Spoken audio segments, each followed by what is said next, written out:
A couple buys an infamous Victorian mansion and soon discovers they're not the only ones living there.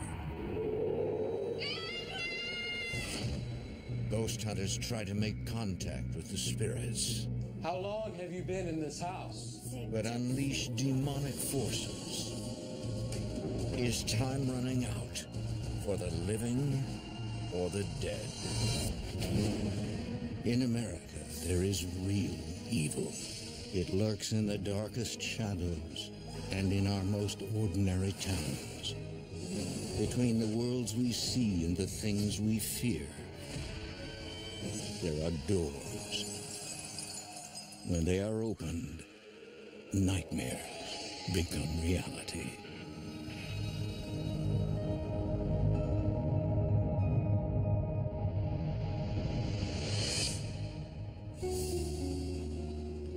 For more than a century, Gardner, Massachusetts has been known as the furniture capital of New England.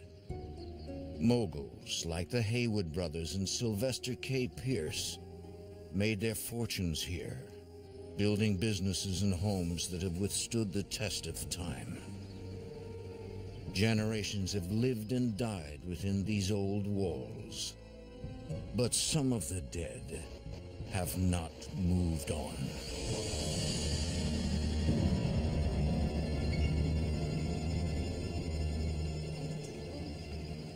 In the summer of 2008, Edwin Gonzalez and Lillian Otero are looking for a new home in South Gardner. We lived in Boston our whole entire life, and then actually came across this beautiful mansion online. And of course, Lillian quickly ran to it. She loves Victorian. She's always wanted one.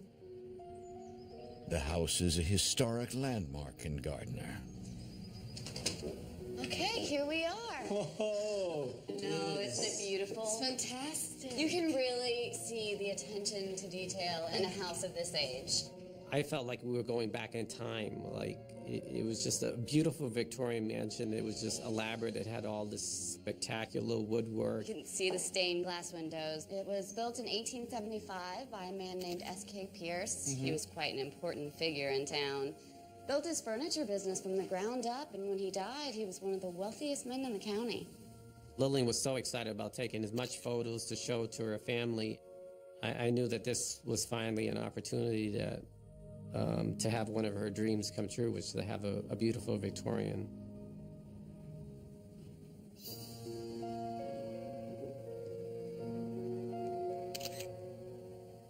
She's already set her heart on moving into the mansion.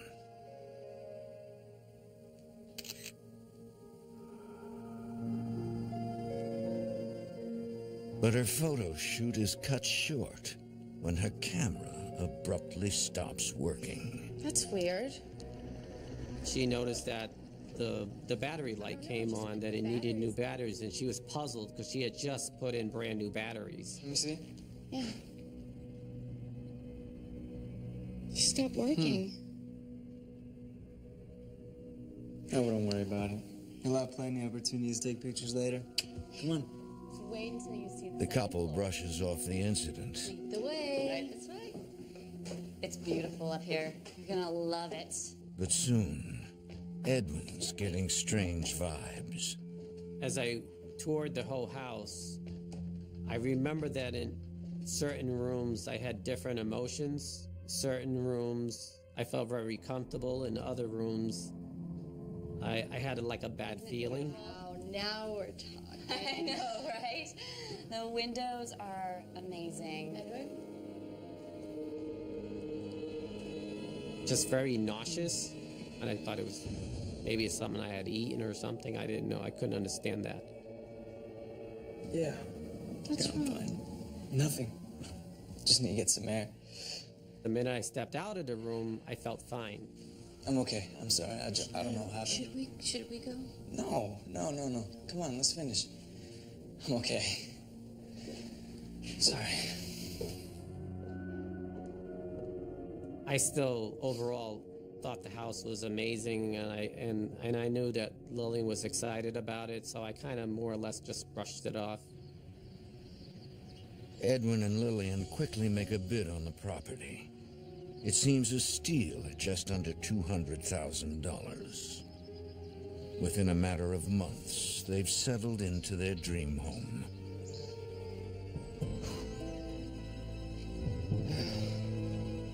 Not long after they move in, something captures the eye of one of their neighbors.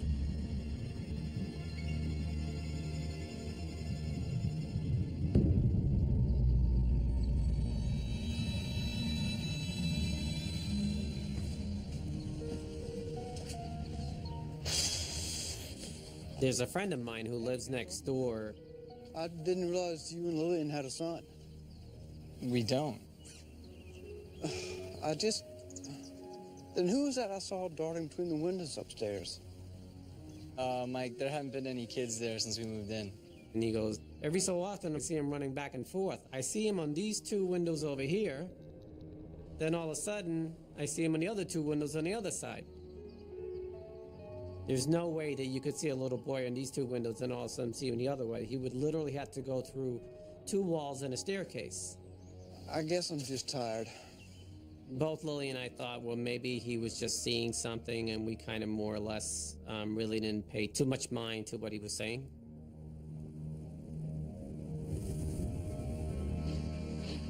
Weeks pass quietly, and the sighting is all but forgotten.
The door just slammed on its own.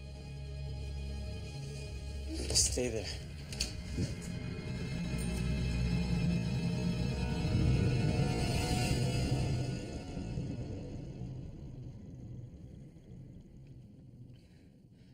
There was nobody there, but we couldn't figure out what caused the door to slam.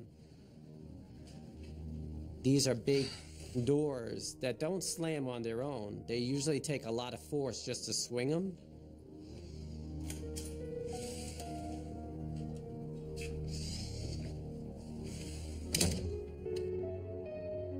I kind of just tried to forget about it, tried to relax, and went back to bed. It's 5 a.m. the following morning. Eddie, someone's at the door.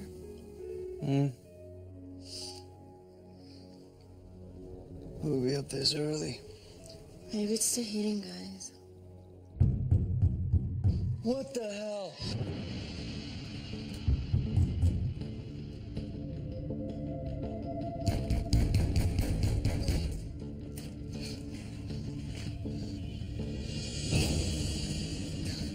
There was nobody there. You kind of start questioning, like, what is going on in this house?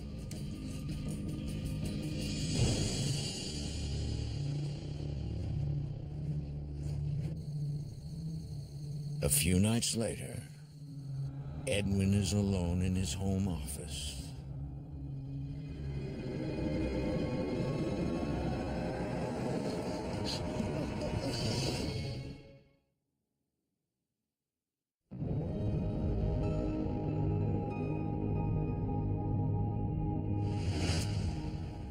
In 2008, Edwin Gonzalez and Lillian Otero have just purchased a historic 26-room Victorian mansion in Gardner, Massachusetts. But their dream home is quickly becoming a nightmare. A neighbor sees a young boy in upstairs windows, but the couple has no children.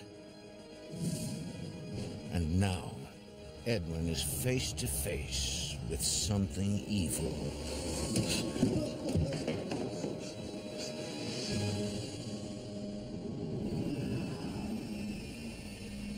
When I turned to look, there was no one there. There was nothing there. I think that was a turning point when you physically see something in front of you that you can't explain. It leaves such a deep imprint that what your beliefs are completely has changed. Edwin can no longer deny that something paranormal is going on in his home. In hopes of learning if the house has a history of being haunted, Edwin contacts the previous owner. Hi, my name's Edwin Gonzalez. I'm the current owner of your old house. I don't know how to quite put this. Did anything strange ever happen, or did you ever experience anything weird here? He started telling me about specific things that he knew about the house, the history. He goes, I don't know if you know this, but there was a man who burned to death in your master bedroom.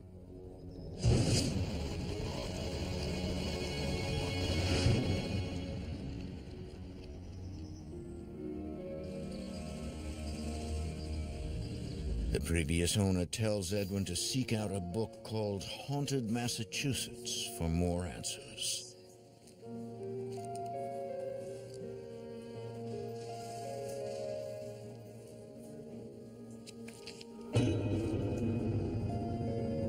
And there was our house.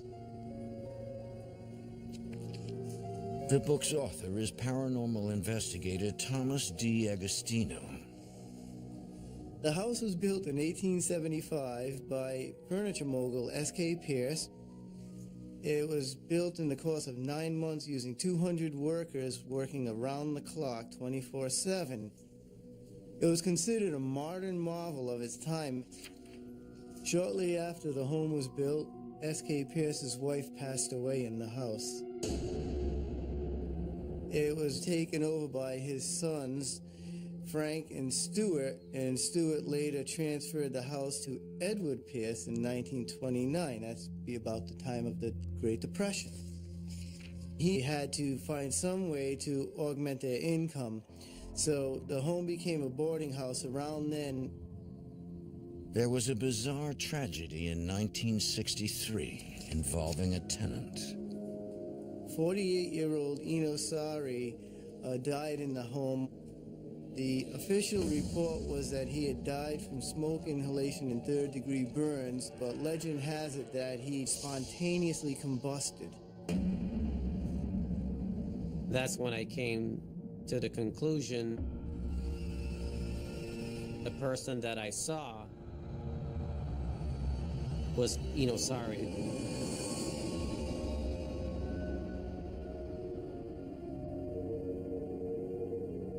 Meanwhile, Lillian's at home, alone.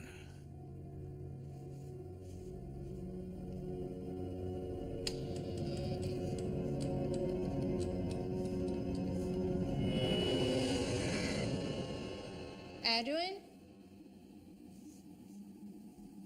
Is that you, hon?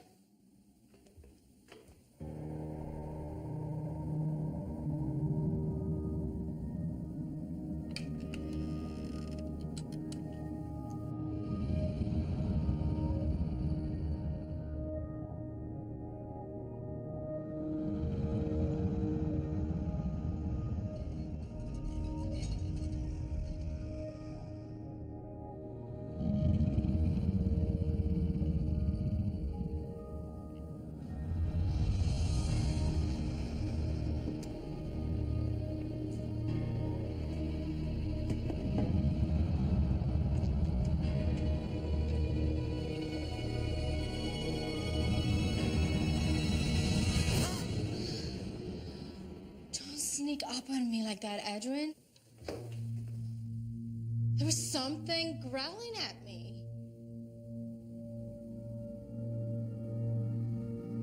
You do believe me, don't you? I think we need to find someone who knows more about this stuff than we do. Look, this is what I found. Our house is in this book. So our house is really haunted? I don't know. But it's a place to start. That's when I decided to go ahead and reach out and speak to Thomas regarding his findings.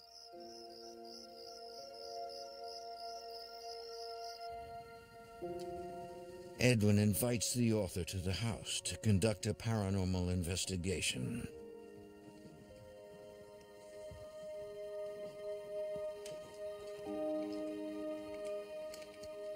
We set up cameras in all the rooms, and we put recorders as well in all the rooms so we can capture any kind of activity, visual or audio. Thomas is accompanied by his wife, Arlene, a spiritual medium. Well, we were looking for EVPs, electronic voice phenomenon. Okay, you ready? Yes. Okay, go. I'm reaching out to Eno Sorry. Eno, are you here? Are there any children in the house with you?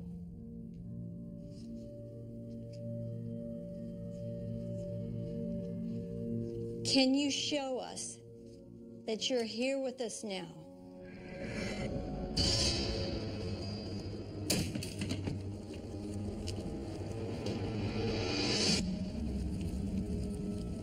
Something kicked the camera in the master bedroom.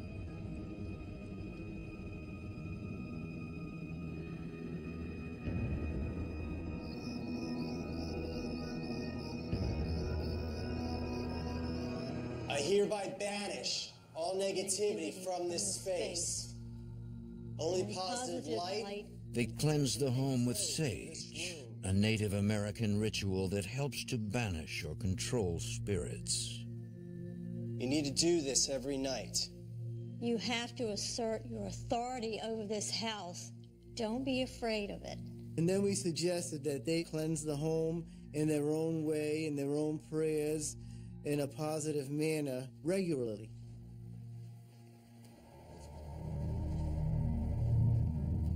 I felt really relieved, but at the same time, I was also very scared because this thing is for real. Figure it out.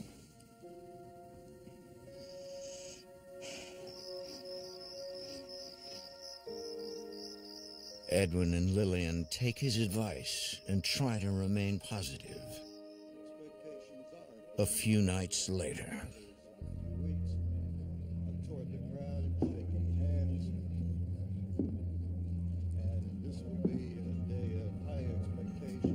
Lola?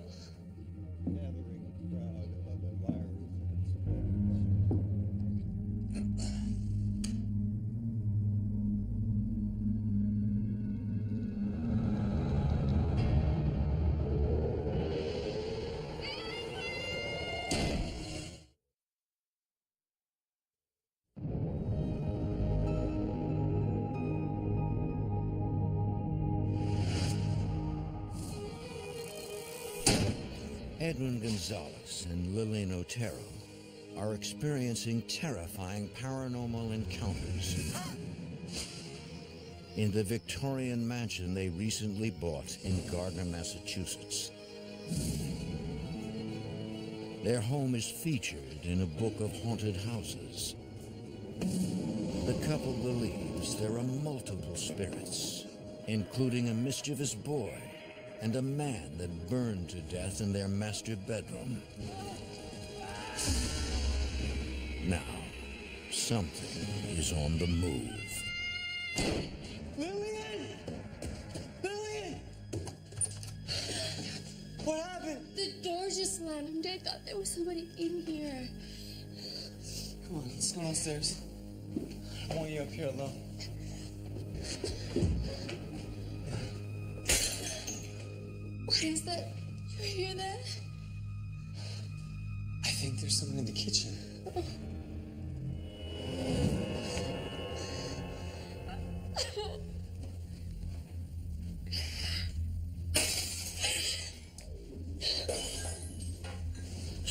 It's okay, come on.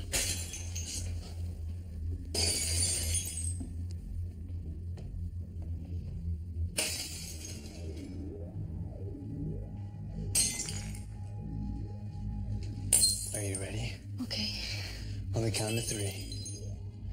1, 2, 3. There's nothing broken. What did it all mean is what is kind of like rattles in my mind. What does it mean when the door is closing? What does it mean that the cups are being thrown? Is it one spirit? Is it a series of spirits? Are they angry? Come on. The troubling events in the house are starting to rule their lives. Edwin and Lillian are desperate for answers.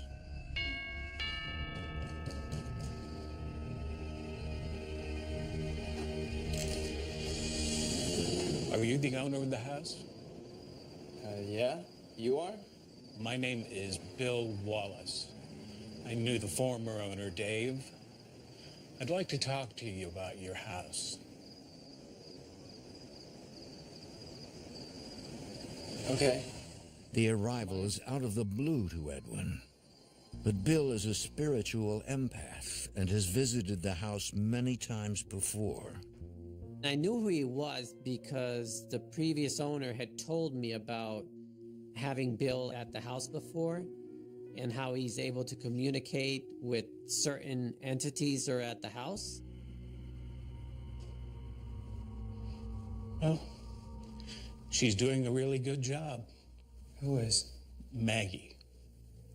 He said there was one in particular who was very protective of the house. And she was almost like a motherly figure. She was overseeing everything in the house. For years, Maggie was the nanny for S.K. Pierce's children. She protected them. And now she's trying to protect you. Protect us? From what? From the others, the other spirits. Before Edwin's predecessor bought the house in 2000, it was empty for quite some time. I spoke to him about, have you ever wondered why, after this house being fallow for 20 years, there's no vandalism? That's Maggie. I thought you should know that. Thank you.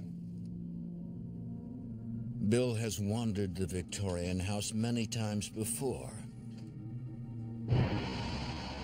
and sensed evil and torment. I knew that there was something nasty in the cellar. I knew there was something nasty on the second floor. I knew there was a child who had been abused terribly in life and was still being abused by somebody in the house as a spirit.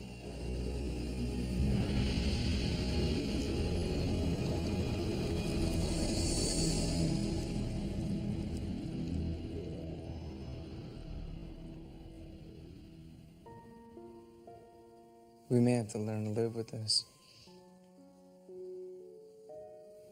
But if things get worse, what are we supposed to do then? No. Well, I think we should probably get more investigators. Maybe someone can help us figure out what's wrong with this house. Both Lily and I were determined that we were going to make this work, even though we were encountering all these different things that were happening. This is our dream home, and we're not going to give up on it. I'm just not ready to leave then.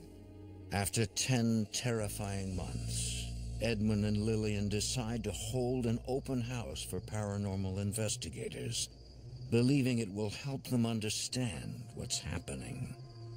We thought it was a good idea because we were searching for answers. So we allowed them to come in. Hey, John. Hey, how you doing? Yeah, no worries.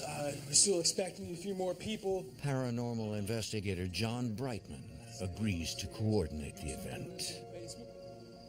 I just told him I have a very strict policy, no Ouija boards. I don't want to be a part of that and have something coming to the house that could actually hurt them even more than what's there. Sanctus Sanctus. Groups of investigators set up in different rooms. Sanctus Sanctus Sanctus. Sanctus. A couple in the cellar breaks the rules by sneaking in a paper version of the spirit board and dabbling in Satanism. Sanctus Sanctus Sanctus. Sanctus Sanctus Sanctus. Up in the master bedroom, John Brightman is leading another team. I'm going to be starting soon, so quiet, please. We were asking the spirit to communicate with us through the different equipment, through the audio recording. We had what we called an ovulus, which is a voice box that actually spits words out that the spirits can manipulate and use. He's trying to communicate with the ghost of Eno Sari, who died in the house. Are you Eno Sari?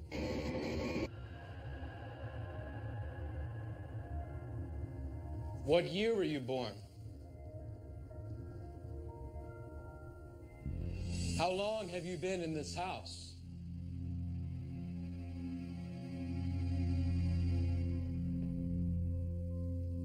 If I'm not getting a response, I try to be more assertive and push the envelope. You know, I understand you don't like it when strangers sit on this bed.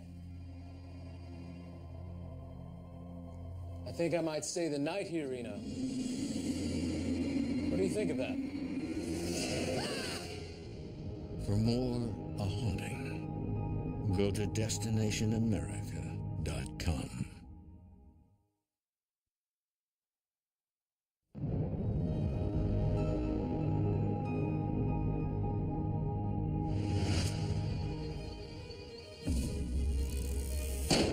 After experiencing a series of troubling events, Edwin Gonzalez and Lillian Otero have invited teams of paranormal experts into their Victorian home. How long have you been in this house? Sanctus Sanctus. In the basement, two investigators are taking a forbidden approach, using a spirit board to practice Satanism. Sanctus Sanctus Sanctus. You know, I understand you don't like it when strangers sit on this bed. Meanwhile, John Brightman and his team have been trying to provoke a ghost to reveal itself. I think I might stay the night here, Reno. What do you think of that?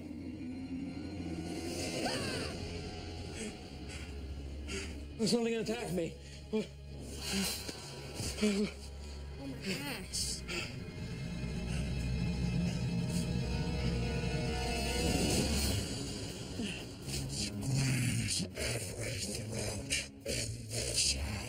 We need to get out of here. Now. They got a recording from the ovulus box that said, "Squeeze every throat in this house." Edwin! Yeah? You need to see something. What is it? Oh my... There was 3 large scratches going up the side of his stomach. How did that happen? What happened in your eye? Something hit me, punched me in the face. I think we need to stop. I don't think this was such a great idea. Okay, yeah. I'm going to tell the rest of the groups it's time to leave. In 10 years, the most I've had happen to me is maybe a little tug of a shirt or a door slam on me, hear a voice. That's normal occurrences. But to be physically attacked like this and have something touch you the way it did, it's scary.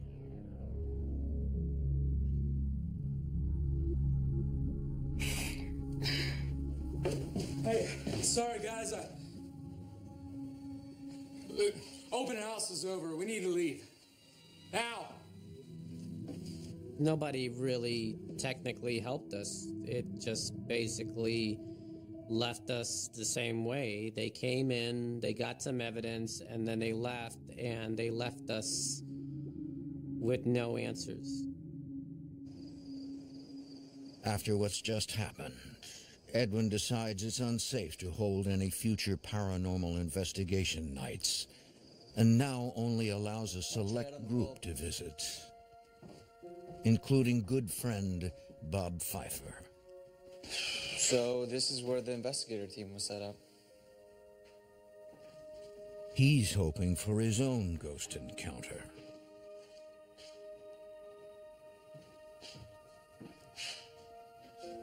What's that? It's a kiln.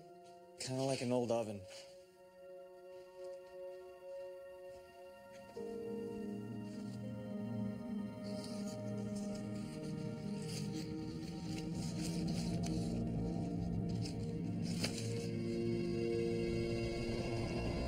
Someone actually drew a Ouija board. That's when I knew that the groups weren't really trying to help us out. They were actually just trying to conjure up as much action as they can.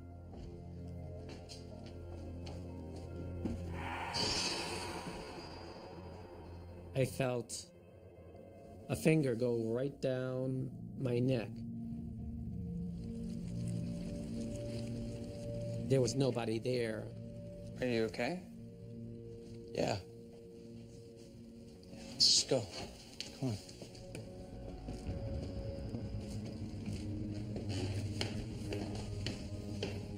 I decided for just a little bit, hang out in the lobby on the second floor, just to see if I could, experience anything.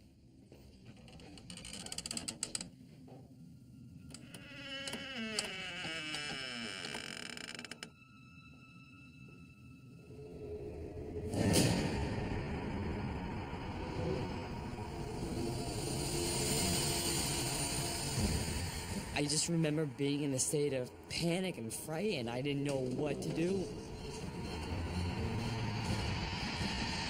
Bob? You okay? Bob?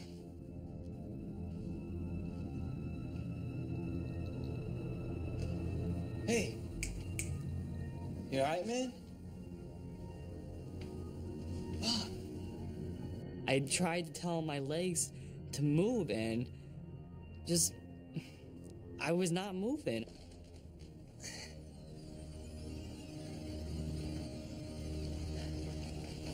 Whoa. What happened? I think he fainted. Almost fainted. Is he diabetic? No, I don't think so. Bob! Bob?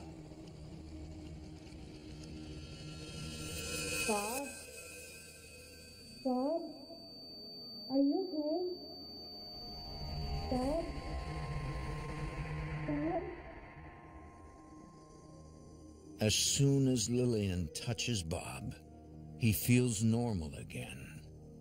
I just remember instantly, just like that, I was feeling great again. I think I should go home.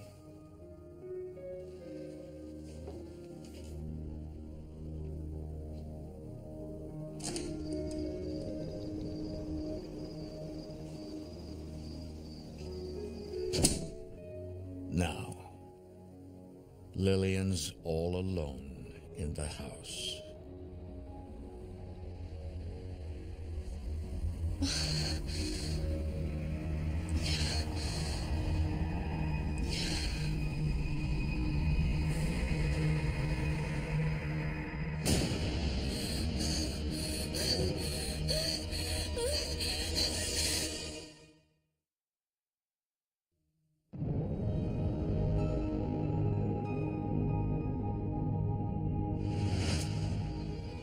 Edwin Gonzalez and Lillian Otero are on the verge of abandoning their once dream Victorian home after a series of frightening encounters with spirits. Lillian is under attack.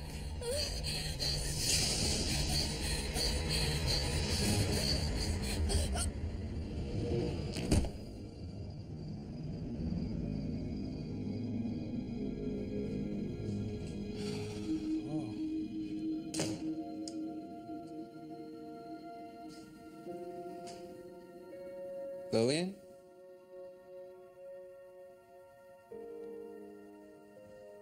You alright, babe? Just tired. Me too. Come on, let's go to bed.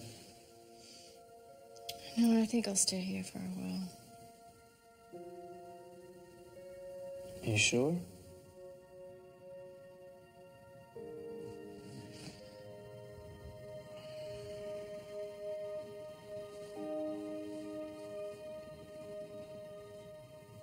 I love you.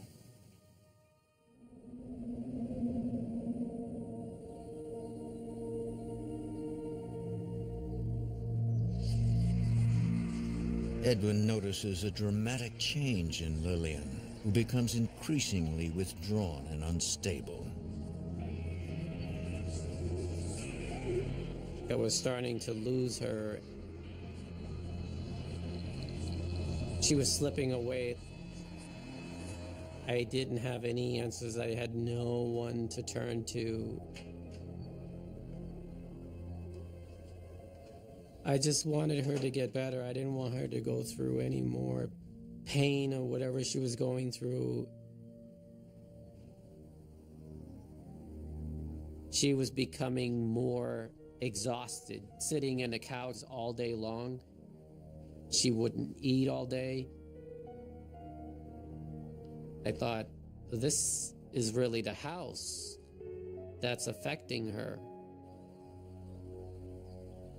Lillian continues to grow more and more depressed and withdrawn. Edwin, too, finds himself emotionally challenged by the house.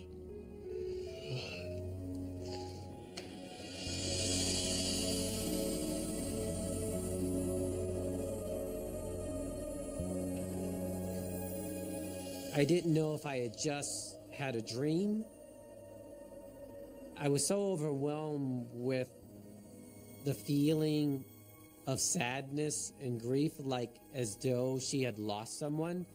And the only thing I could relate to that is when my father passed away, feeling that same emotion.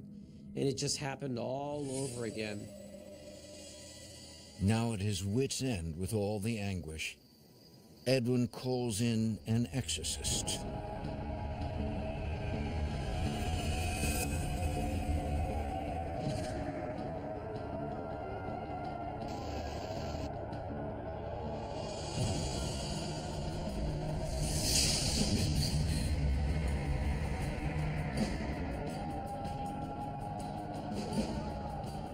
He felt that he indeed got rid of a very powerful spirit that was at the house. I think maybe we'll be fine now, that everything will be back to normal. A few days of peace pass.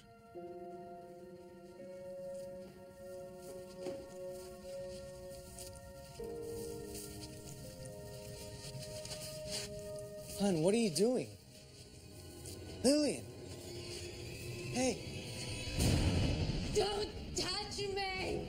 Leave me alone! Let me finish! I knew that this was not Lillian, that was something else that's trying to get a hold of her. Get out! Get out! I knew that this was becoming scarier now, because now it's using her body to make it do something. And I was like, if it's able to do this, what else could it make her do?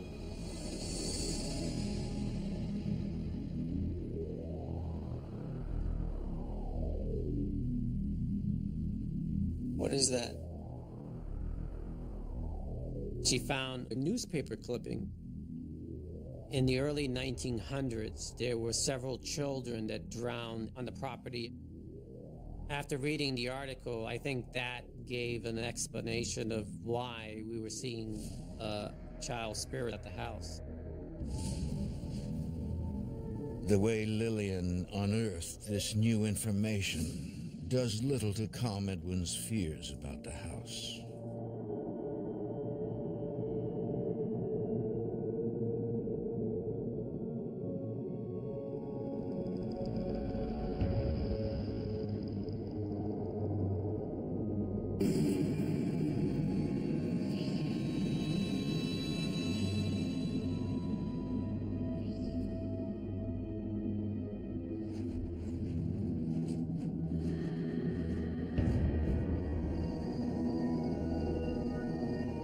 Several nights later.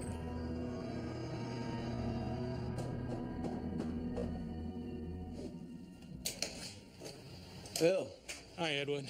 Sorry to bother you so late, but it's important. I believe Lillian is in danger. Bill, the empath familiar with the home, pays another surprise visit when he senses a change with the house. She's gone. Lillian's in the dining room. No, not Lillian. Maggie. Maggie's gone. What have you done? Maggie, the guardian spirit, wasn't there anymore. He told me somebody had come in and done a cleansing. And apparently led Maggie, the guardian spirit of the house, out the door. And I was mortified. For the very first time ever, I was afraid to be in that house.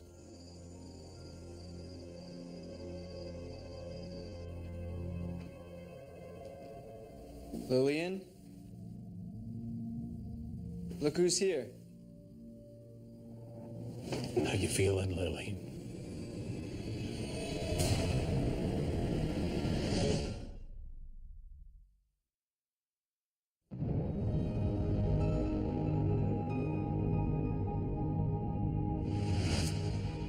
In Gardner, Massachusetts, Edwin Gonzalez and Lillian Otero are being terrorized in their 18th century home that has been the site of several gruesome deaths.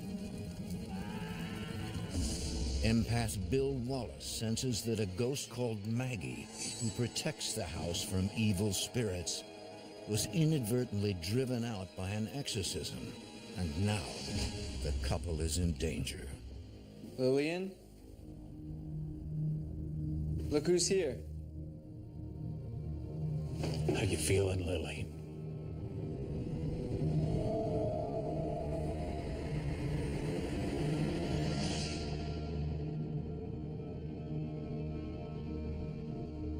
There was someone standing behind her with her hand on Lillian's shoulder. He said she's from the Victorian time and that she is trying to harm Lillian. He doesn't care what happens to me at all. He doesn't touch me. He doesn't move me. Lillian was mad. He didn't touch me. He didn't come down to see if I was okay. He didn't do anything. And the more she said it, the deeper the growl got in her voice. Edwin, Lillian really needs you right now. I need to tell you about the couple who lived in this house before you. I knew them, and when I first met them, they were absolutely madly in love with each other. But after 2 years of living in this house, they couldn't stand to be in the same room together. You can't let that happen to you. We have to fight this. You have to fight it together. That's the only way.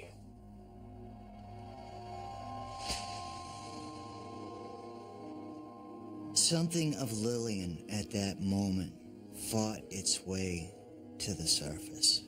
and looked at her husband and saw him. So how do we fight this thing? Well, up until now, Maggie has been protecting you. But Maggie's gone. Now it's up to you. You have to use your faith. I must have said it 1,000 different ways. You have to find something to believe in. Okay. He says you need to find that and find that quickly, otherwise the house is going to tear you down. How are we supposed to live like this? I don't think we can. Should we leave? I don't know. I don't know.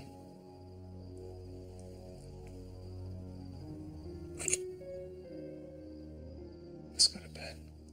Okay.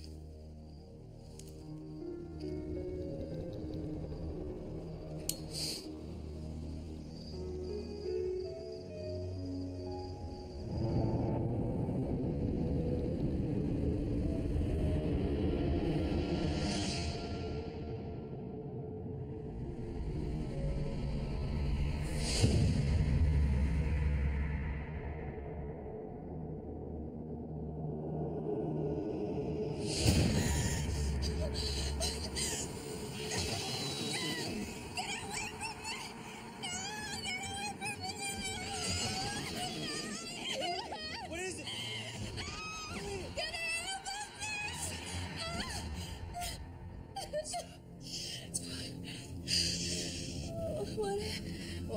What happened?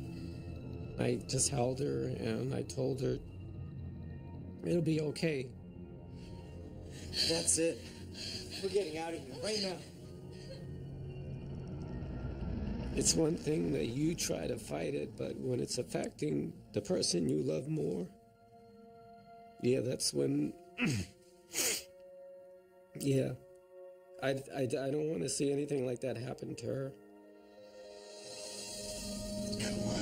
Come on.